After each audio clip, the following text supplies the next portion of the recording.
Do it there. Might as well. Yeah, so if they can do it, Naruto can. Yeah. Anyways, back to infant Tsukiyomi argument. We do that with what we perceive to be reality in the first place. We think it's reality, which is why we want to stay in it. If we found out our world was fake, like in the Matrix, what would we do or think? It isn't about what's actually real, but what we think is real. No comment, I guess. Okay. Well, because this is regurgitating old arguments, really. So. Well, yes, but like hypothetically, Kamui, let's just say right now, you found out that your reality, your real world, you aren't Kamui. Your Floggle on Venus, who's currently drowning in lava to death in the most painful way possible. I'm sure you'd prefer to stay Kamui as long as you could in this fake reality. I'm sure you'd rather that over your reality. I mean, kind of a ridiculous hypothetical that I don't even see how that works, but... I mean, it's a hypothetical. I think it gets the point across. But in that case, though, is the question even relevant? Because what that's implying is that I'm dying in real life as we speak. So everything that's happening over there, I'd be experiencing this fake life. It'd be like Tsukiyomi, to where I'm literally Izumi. I'm just living out this life in that moment anyway. So it's just that it's both at the same time in that case. Yeah, I was thinking more like Izumi, to where all of this life, all of it would be happening over the course of like a very short amount of time in the real world. It's like the picosecond idea, but not as ridiculous as that. But what that means is that it just both are happening right now anyway. So the question's irrelevant. What do you mean by that? The question is essentially, would you like to experience death sooner or later? Well, it's more about the life that you'd be experiencing rather than the death.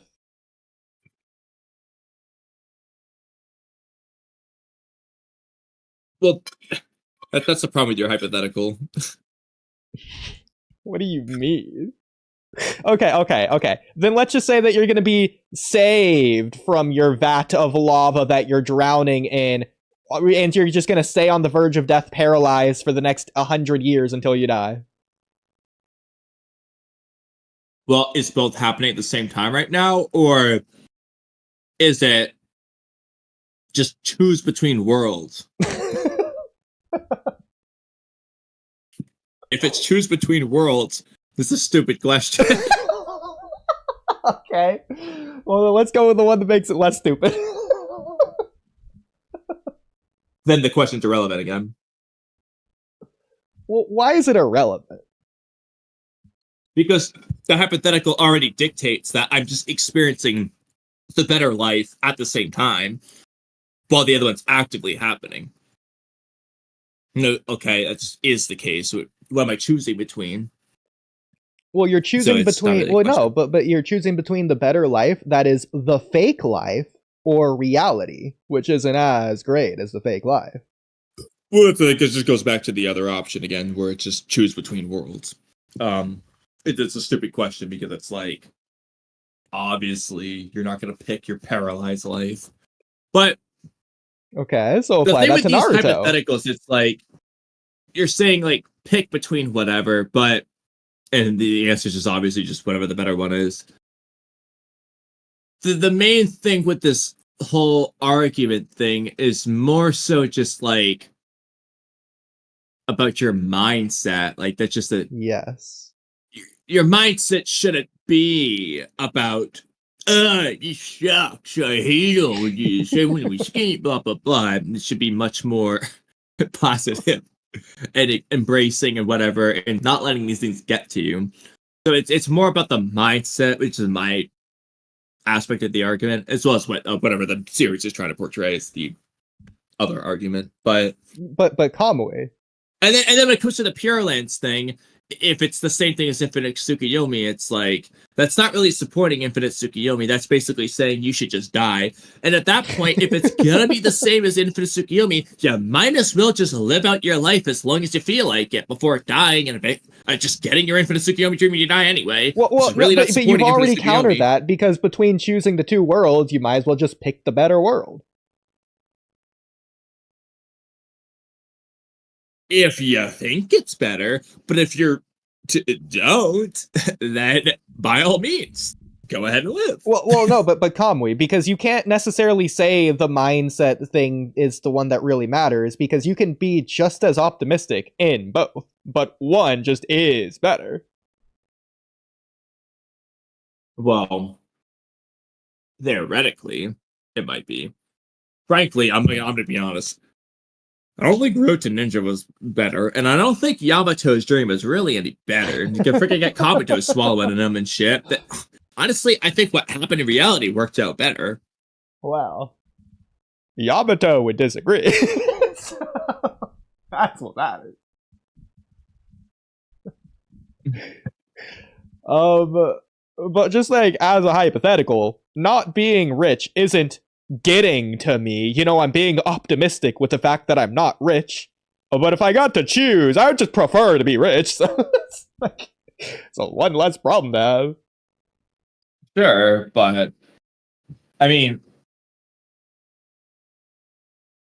again, when it comes to this whole Infinite Tsukuyomi thing, I agree that if you just have an option of just living in a better world, living in a worse world, the better world's better, I wouldn't disagree with that. My arguments are more so, this is for me personally, it's the series is indicating that Madara is wrong. That's the first thing. Well, I don't think that's true. Madara is literally wrong about how this thing works. There's that. And then the mindset thing about what's a better mindset to have. Those are my personal things. As far as the literally whether hypothetically living in one world versus the other, yeah, one might be better. And I would agree with that. But if it just is better. Granted, though, again, a lot of the Tsukuyomi dreams we saw really weren't any better, but some of them maybe. Oh my god! Shino's or Kiba's, okay, I'll give you that. That one looks like it's going better for Kiba, but most of them, honestly, not really. Well, a lot of it was set up to get to the happy life anyways. And so for Yamato's, I don't think it's just constantly Snake Kabuto running around. I think that was just the setup to get to where Team 7 just acknowledges him as the best person ever for all of eternity. So goofy. That's what he wanted, so there you go. I would have preferred an Unko Infinite Tsukuyomi that has a Orochimaru being a nice sensei or something. That would have been better. That'd be pretty cool. Made more sense. Yeah. For the Madara thing, I would disagree with both. I don't think that Madara was literally I know you're wrong. gonna disagree, but I know, because you're gonna say the Zetsu thing, but then I'm gonna say that doesn't matter because he wasn't wrong about how it just does work. And then the second thing would be the mindset. I don't think the series is trying to say that Madara's mindset was wrong. I think that both mindsets are fine. I disagree. You've got Madara basically admitting it. You've got Zetsu telling him it. Naruto's the victor and he's presented as being right and blah, blah, blah. Everything is pointing in the direction that is not Madara as far as what Kishimoto's... That's just my opinion. That's just going to be the end argument because you and I, we can present things, but at the end of the day, I feel like we've already presented plenty in the past and we just won't agree. And it just is what it is. But to some extent, personally, I'm over the Madara debates. I'm over the Panarch debates because it's I don't know, we've done it 80 times, and it's yeah. I mean, we're not going to agree, but we're not. I don't have a problem with that. But I'm like Jonathan Oliver. I'm not in conflict over the idea of us disagreeing. I just don't think we need to rehash the same debates over and over. Yeah, it's as long as it's new points, I feel like that's really what matters. But for example, a new point right here that you just said, you think that Naruto's considered the victor. Yeah, well, first of all, that's literally not true because Naruto and Madara didn't. I mean, in terms of the overall story, not Madara versus Naruto. Madara and Naruto never had any ideological clash in the first place. Not one that had Well, they resolution did. between They the just two. didn't do anything with it. I disagree because I think Obito, Pain, Sasuke, everyone else had a different mindset than Madara. I don't think Naruto ever took down Madara's ideology. Similarly, I don't think Madara's ideology led to him being wrong or Naruto being right in comparison. Because just hypothetically, if you want to say that, oh, Madara was wrong because Zetsu backstabbed him, whereas Naruto wasn't backstabbed, well, Sasuke backstabbed him with Revolution. That was a comrade right there who was never actually on Naruto's side at the same exact time. It's just that Zetsu struck before Madara. Well, I mean, he didn't backstab him, but it's not really about the backstabbing anyway. Real quick, yes, Naruto and Madara did clash their ideologies. Like, they both said their piece. I'm not saying anyone proved the other right or wrong. I'm just saying that they did clash. That's all there. I think they did clash. It was more of a one-sided clash. Not really a clash, even. It's just Madara said his ideology to Naruto, and then Naruto just disagreed, and then Zetsu backstabbed him. Naruto never got a chance to actually refute anything. That doesn't mean they didn't clash. I would say they didn't clash. No, I like I said, they clashed. The story just never really did anything with it. But it's not just that it lacked resolution. It's just that Naruto never clashed against Madara. He did clash against him. It's just that. What makes you say that? What was the clash? Disagree. Exactly. No. It still counts as clashing. Oh my goodness.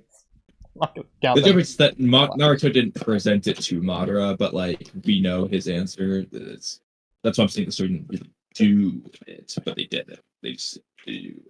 Oh god. Well, Naruto's answer definitely wouldn't have worked if he did give it. Well, yeah, I mean, there's a reason why Naruto doesn't talk about Jutsu Madara. Yeah. Madara is not the type of person for Naruto to talk about Jutsu in the first place. He doesn't even know the guy. Like, let's just start there. Like, he doesn't know anything about him. Like, well, it's funny you say that because he didn't know anything about Obito. He knew what he knew from Ninshu / Kakashi. Whereas which was enough. I don't. He doesn't have that. He never had a Ninshu moment to see anything. Okay, well, at that point, he knew that Madara was alone. Is that not enough? There you go. Does he know any of that? Naruto doesn't know anything about Madara. Like, he doesn't have, like, he wasn't listening to Hashirama's speech with that Hokage like Sasuke. Like, he just doesn't know anything. Well, why didn't he Ninshu clash with Madara? Because why would he want to Because they didn't clash like that. Yeah, but hypothetically, if they did clash, I don't think they would have had a Ninshu moment. So what's the difference between Madara and Obito when it comes to Naruto in that regard? Well, I mean, so this like a story reason you can give. And it kind of depends on how Ninshu stuff actually works, but plot-wise, they just didn't really have one of those. So, for example, the Obito tug-of-war thing, the Biju chakras were literally touching each other and making chakra contact in that sense. Like, on internal things, like Naruto's internal Biju versus Obito's internal Biju clashing. Very easy to understand that. Story-wise, they have that link, like they are similar, but with their one difference, they're foil characters, blah, blah, blah. Everyone Naruto's doing Ninshu shit with it. You know, it's Obito, Sasuke. Does he even do it with anyone else? I don't think so. The people similar to him that he has like deeper connections to. They don't really have that with Madara.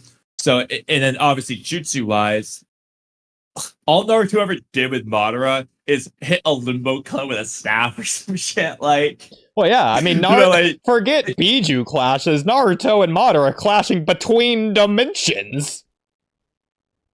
Yeah, but they're just limbo taijutsu, whatever. I don't know. I don't think that's gonna do the same thing. Like, I feel like they need to have more of a chakra versus chakra thing going on like, a little bit more. Like I just feel like they didn't really set up the situation very well. The ultimate superconductor of all of Ninshu is a Chidori Rasengan clash. Madara was literally in between the upgraded version of that. Yeah, but the Chidori and Rasengan didn't touch each other. Oh my goodness. I'm gonna say they don't need and Madara wasn't like using a Chidori of his hand to hit Naruto's or whatever, so it probably only linked Sasuke Naruto anyway. Listen, you're gonna say this doesn't count, but I'm gonna say that Madara using the Ghetto statue's Fantasia chains or whatever to wrap around Naruto to yank out Kurama, that's basically the Biju on Biju touching. Basically the same thing as Obito's tug of war. It basically was. The problem is Jesus Christ. See, he gets it. Well, Chad, how you doing? All right, well, glad to see we have a very active chat tonight. Okay, well, Spacer, have you said more things in regards to things? Well, at least not according to some.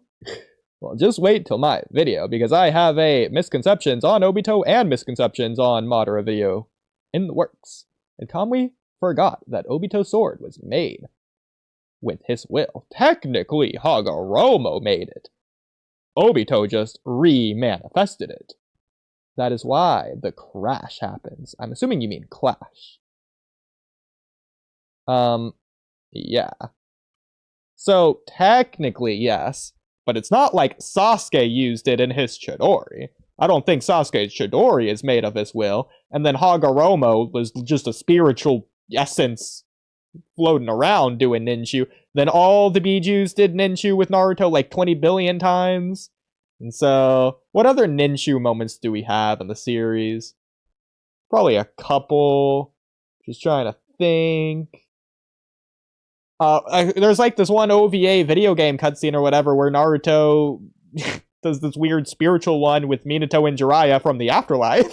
So that's one. You could argue chakras, like, touch each other. What's that? It's like when their chakras touch each other. So like the fist bumps. Exactly, you know, exactly. example, But that's what I'm saying. Like, all Naruto has to do is a fist bump in Edo Tensei, and he's freaking ninshuing with Minato, but not with Madara. Not necessarily. Well, okay, but Minato, yeah, but like, again, it kind of depends on whether that like deeper connection thing technically matters or not. Obviously, in the story, it does. Like, it only happens with those characters, but like in universe. Is that a thing? Like, can Naruto just walk up to Ebisu and ninshu him? Or is it like, sorry, Ebisu, you gotta get, like, deeper connection to Naruto first? Well, it's not gonna work with Ebisu, because it has to be between two skilled shinobi. Okay, it's just not a high enough. Yeah, okay, there you go. Madara just wasn't a high level enough shinobi. Bro. He was too weak. Actually, I do kind of. Actually, I didn't even think about it like that. That's actually kind of cool if you make it similar to Dragon Ball Fusion, to where it's the two people have to be around the same level. So, like, unironically, it would be that Naruto was too weak to skill clash at Madara's level. Like, unironically, that could be the problem, cool. Though, is that, like, that just isn't a relative thing throughout the series. Before anyways. Madara absorbs the divine tree, Naruto was just bodying him, and so I guess Naruto was too strong. Well, there you go, yeah. And then, but what about when he absorbs the divine tree? Madara is too strong. But I mean, Naruto and Sasuke, like 1v1 might not be as strong, but like 2v1 they were like taking care of him pretty good. That's why he had to go get his other eye. Mm-hmm. So I feel like that would have been the time where they might have been able to. But they didn't clash jutsu, so. Yeah, exactly. What was the counter to Madara's purple lightning? Was it just the black rods? Naruto put a staff in front of it or something. That shouldn't have worked, by the way. Just want to point that out. Well, what? If anything, he should have transformed into a shield. Like, what do you mean a staff? I don't know why he does that. Is he trying to pretend like he's Hiruzen with Monkey King Enma? What is this? I don't know. It's fucking weird. I don't know how Ninshu works, but one of these days, maybe we'll figure out. I think in one of the video games, Naruto and Sasuke might have like a cross-world Ninshu moment when blind Sasuke is sitting on top of Madara's head. But I might be misremembering. I think I am. I think it's just that Naruto's at the Waterfall of Truth and thinking of Sasuke, but I'm not going to count that.